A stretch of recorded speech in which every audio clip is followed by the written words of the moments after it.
अस्सलाम वालेकुम वरहमतुल्लाहि वबरकातुहू। Welcome back to my channel, welcome back to Asma Junaid channel. पहली बार मैंने अपने चैनल का नाम लिया है। नाश्ते से जो है ना व्लॉग स्टार्ट हो रहा है एज़ यूजुअल। और ये पराठा जो है ना वो घर के आटे का है, लेकिन इतना कोई मज़े का लग रहा है इस वक्त जैसे मैंने बाहर से मंगवाया हो। खैर, आप सब लोग सुनाएं कैसे हैं आप सब लोग। होपफुली सब लोग ठीक ठाक होंगे। और आज बहुत इंपॉर्टेंट टॉपिक पे जो है ना वो व्लॉग में बनाने वाली हूँ।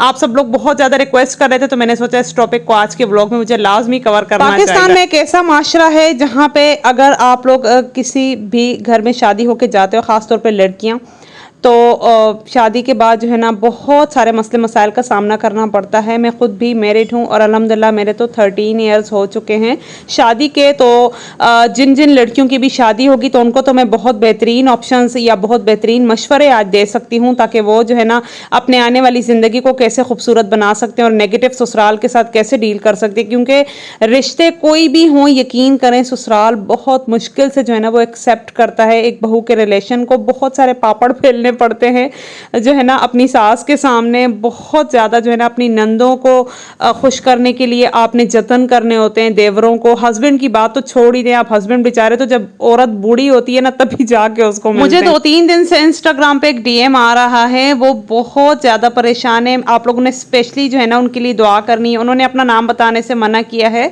क्योंकि वो मेरी तरह बहुत ज़्यादा स्ट्रिक्ट फैमिली से बिलोंग करती हैं। तो उन्होंने बोला है कि आपने मेरा नाम नहीं लेना, लेकिन आपने दुआ करवानी है। उनकी सास उनको बिल्कुल भी अपने हस्बैंड के पास जाने नहीं देती। जब वो डे टाइम में काम पे होते हैं, समटाइम्स संडे को उनकी छुट्टी होती है, तो वो चाहती हैं कि वो अपने हस्बैंड के साथ डे स्पेंड करें, लेकिन संडे वाले दिन ही उनकी सास घर पे लड़ाई बना देती है। और ऐसी लड़ाई बना देती है कि फिर उसके हस्बैंड ही उसके खिलाफ हो जाते हैं। तो इस बात का मुझे इतना ज़्यादा दुख हुआ था कि लाइक एक बंदी जो है ना वो कह रही मैंने इंटर किया हुआ है आप ही, और मेरी तालीम का कोई भी मुझे फ़ायदा नहीं मिला।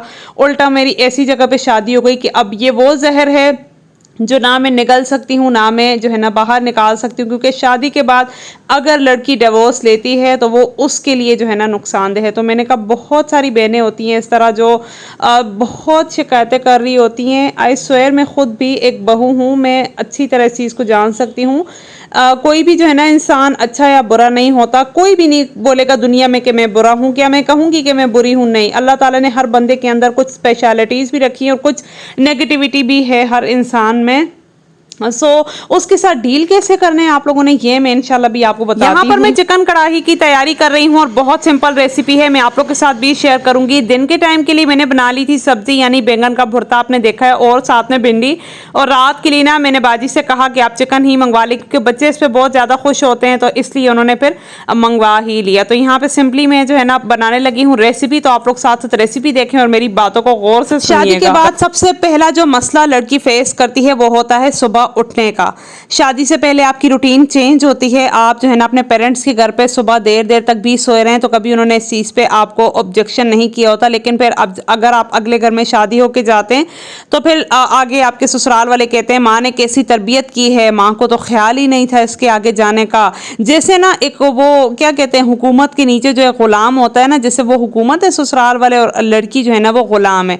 तो गुलाम जब उनको चाहिए तो यार पूरी तैयार चाहिए, फुल ऑफ एनर्जेटिक चाहिए। अच्छा, आजकल ना पतली लड़कियों का बहुत ज़्यादा ट्रेंड चल रहा है। सब ना बहुत ज़्यादा कहते हैं मेरी बहू पतली हो और या जो है ना मेरी वाइफ पतली हो, लेकिन शादी के बाद जब वो देखते हैं कि उस वाइफ के अंदर हिम्मत नहीं होती तो फिर वो लोग कहते हैं काश आप हेल्दी होती, काश आप में थोड़ी सी एनर्जी होती, आपका जो है ना हम आपको हॉस्पिटल ले जा के थक गए। मतलब ये ताने तो रोज़ के रोज़ हैं और आप सब लोग भी इस पर रिलेट करेंगे कि हॉस्पिटल पर जो है ना बहुत ज़्यादा ताने सुनने को मिलते हैं। टॉक्सिक कंडीशन में इंसान को कुछ भी समझ नहीं आता। एक लड़की जब अपने पेरेंट्स का घर छोड़ के आती है, प्लीज मुझे ना बहुत सारी लड़कियां ऐसे देखती होंगी जो कि हो सकते हैं वो नंद हो या स्पेशली जो है ना वो मैं व्लॉग्स जब अपने निकालती हूँ तो मुझे 34 ईयर से अबव से लेके जो है ना 65 ईयर्स की खवातीन मेरा व्लॉग्स देखती हैं। तो वो इस बात को कभी भी अपने माइंड में नहीं लाएंगी। अगर आप लोगों ने अभी अपने बेटों की शादी नहीं की, आप लोग करने लगी हैं या आपके बेटे ऑलरेडी शादी हुए हैं और कोई भी चीज़ इसमें से आपके घर में हो रही हो जिसका आपको अंदाज़ा हो कि ये गलत हो रहा है, आपकी आंखों के सामने हो रहा है, तो बराए मेहरबानी हम लोग यहाँ पे दुनिया में जो है ना वो सिर्फ और सिर्फ नेकी करने ही आए, और हम लोग समझते हैं नेकी सिर्फ नमाज से ही हो जाती है। हम नमाज पढ़ेंगे, हम कुरान पाक पढ़ेंगे और हम जो है ना नेक हैं और हम जन्नत में जाएंगे। इस तरह नहीं होता। किसी की औलाद को खुश रखना अल्लाह ताला उसका बहुत ज़्यादा अजर देता है।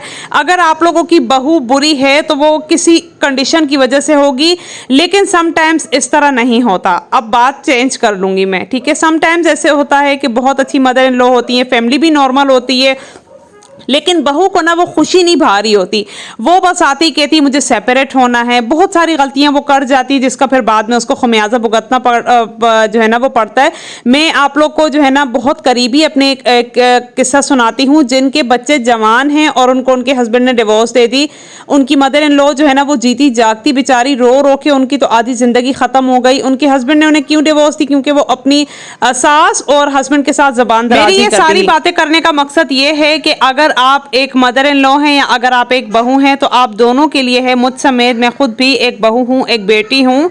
तो मैं जो है ना वो अपनी लाइफ में बहुत ज़्यादा कॉम्प्रोमाइज़ करती हूँ छोटी छोटी बातों पे। स्पेशली मैंने जो है ना लाइफ इन विलेज का व्लॉग देखा था, तो उस बात पे मुझे बहुत ज़्यादा उनकी एक बात अच्छी लगी थी। सारा जिनका जो मेरी जो है ना बेस्ट फ्रेंड भी हैं, तो उन्होंने बहुत अच्छी बात कही थी कि अगर आप सुबह उठ के अपनी मदर इन लॉ से पूछ लेंगे कि खाने में क्या बनाना है और वो अपनी मर्जी का खाना बना लेंगी तो इस पर कोई भी हर्ज नहीं होता।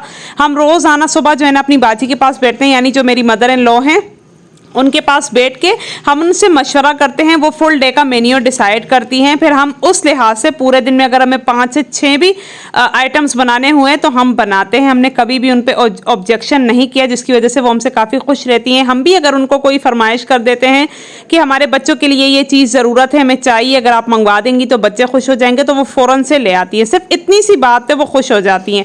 कभी कभार होता है क्योंकि लाइफ एक जैसी नहीं होती, तो प्लीज़ अगर आप लोगों की ज़िंदगी में भी ऐसे कोई मोड़ आए, आप एक बहू हो या न्यू जो बहू होती है उसके लिए बहुत मुश्किल होता है सरवाइव करना।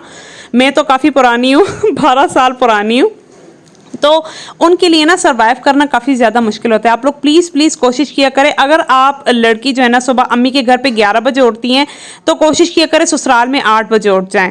बहुत सारे ससुराली ऐसे होते हैं, क्योंकि वैसे आजकल तो ट्रेंड भी है कि रात भर जागते रहो सुबह सोते रहो, ऐसे नहीं होता हर जगह पे। तो फिर आप अगर सुबह 8 बजे उठ के अपनी ड्यूटी संभाल लेंगी तो आपको उस पर इस चीज़ की आसानी होगी कि आगे आपकी औलाद होगी। जब आपकी औलाद होगी तो उनके स्कूल के लिए आपको उठना पड़ेगा। बस सिंपल सी बात है। अगर किसी को इस चीज़ की शिकायत है कि नहीं भाई मैं अपनी सास के लिए नाश्ता बनाऊं सुबह, क्यों, मेरी क्या ज़रूरत है मुझे, तो आप एक चीज़ ज़हन में रखें, कुछ सालों में आप पे अपनी औलाद की जिम्मेदारी आएगी, आपने उनको संभालना है। तो ये ना आप लोग के लिए आसानी हो जाएगी, आपके दिल में नेगेटिविटी नहीं आएगी। लेकिन समटाइम्स अगर ऐसा हो कि वीकेंड पे आपकी आंख ना खुले तो आपकी मदर इन लॉ भी इस चीज़ को अंडरस्टैंड करें कि हाँ कोई बात नहीं, बच्ची है सोई रहे। आज वैसे भी तो मैंने जिस लड़की से इंस्टाग्राम पे बात की थी, ये मेरे मैसेज सिर्फ उसको देना है। प्लीज़ आप कोशिश करें कि संडे वाले दिन आपके हस्बैंड अगर घर पे होते हैं तो आप अपनी मदर इन लॉ को खुश करने की कोशिश करें। आप कोई चीज़ ऐसे उनके लिए बनाएं जिसपे वो खुश हो जाएं। आप उनके ड्रेस को आयरन कर लें, वो खुश हो जाएंगी। आप उनके पैर दबा दें, वो खुश हो जाएंगी। तो इंशाल्लाह वो कभी भी नहीं लड़ेंगी। तो यही था मेरा आज का टॉपिक, जिसपे काफ़ी सारी लड़कियां बहुत ज़्यादा मुझसे रिक्वेस्ट करी थी। Thank you so much for watching the vlog. अपना ख्याल रखें। अल्लाह।